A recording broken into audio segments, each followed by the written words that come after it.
Sadhguru Nath Maharaj Ki Jai, and welcome to Jagadambe Reads the Holy Books of India, ShrimadBhagavatam404.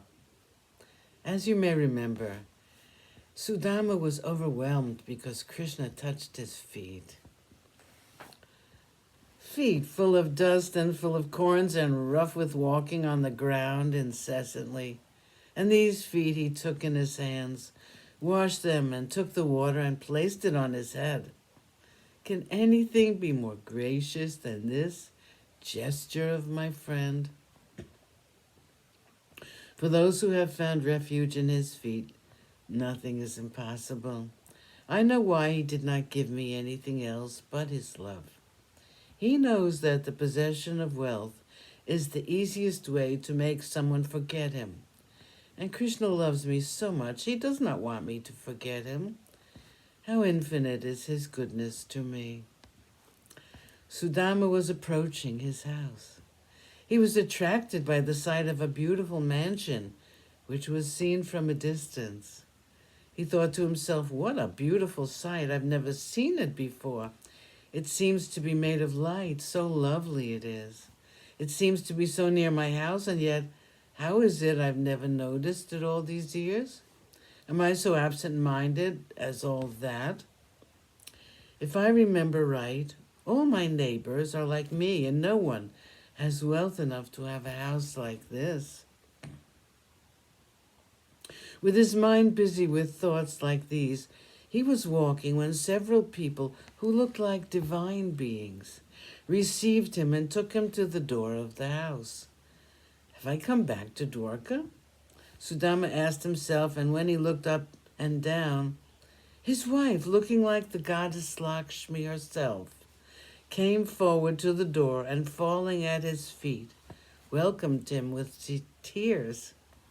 He was so amazed at the sight of his wife, looking so beautiful and so much like a woman from the heavens. He entered his house, which was like the mansion of Indra. He stood silent while his eyes took in the picture. His mind was busy with thoughts which chased each other.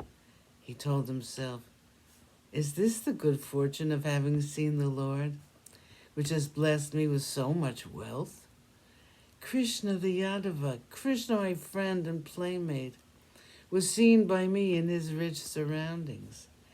He gives even when his favor is not solicited. And this way of his giving is like the bounty of the rain cloud. The cloud, though it is capable of filling up the entire ocean with water, is so humble about the good it wants to do that it works silently, and when a farmer is sleeping, it pours rain on its crops without letting him know that it has come and gone.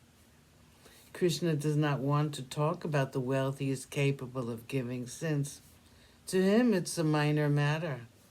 He considers love and bhakti to be much superior to wealth. And so he never did want to talk to me about this. He did not want to embarrass me by saying, I will give you wealth, since he does not consider wealth to be equal to bhakti. And in his eyes I saw that my love for him seemed to please him so much. To him the handful of rice I took was dearer than all the nectar and the honey which was there for him in plenty. With these thoughts, Sudama accepted the gift of the Lord, and with his wife he enjoyed the wealth that was granted to them. All the while, however, he and his wife were ever devoted to Krishna, and his feet were ever placed in their hearts. Gradually, they practiced the art of detachment from worldly things, unaffected by the earlier poverty, and now later, wealth. The Brahmin couple lived happily with their minds full of thoughts of Krishna. 257, a vision of the future. There was once a total eclipse of the sun. Tradition had it that during the eclipse, people should go to a holy spot and bathe in the waters before and after the eclipse. Sadhguru Nath Maharaj Ki Jai. Thank you for coming. I hope you come again.